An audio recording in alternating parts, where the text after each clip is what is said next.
ছেলেবেলার গল্পগুলো আজও যেন ঠিক তেমনই রয়ে গেছে মনের মধ্যে।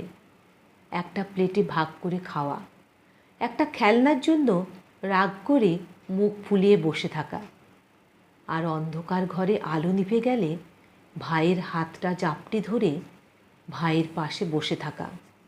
আজ আমরা সবাই বড় হয়ে গেছি, জীবন অনেক বদলে গেছে, ব্যস্ততায় ডুবে গেছি সবাই।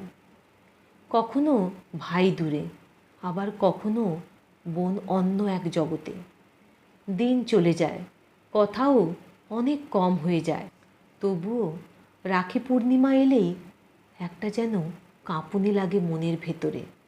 আর মনে হয় এই একটা দিন, যেটা শুধু আমাদের ভাই বোনের দিন। যত অভিমান থাকুক না কেন, ভাই বোনের সম্পর্কটা যেন আবার প্রাণ ফিরে পায়।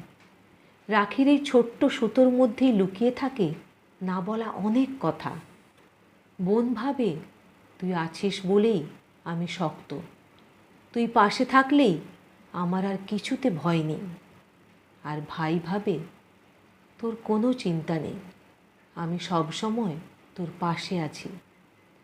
এই বন্ধনটা হৃদয়ের বন্ধন, এই সম্পর্কটা নিঃস্বার্থ। আর এই ভালোবাসা কোনো শব্দে নয়, অনুভবে বোঝা যায়। ভাই বোন মানেই ঝগড়া আর অভিমান, কিন্তু পরক্ষণেই আবার জড়িয়ে ধরা।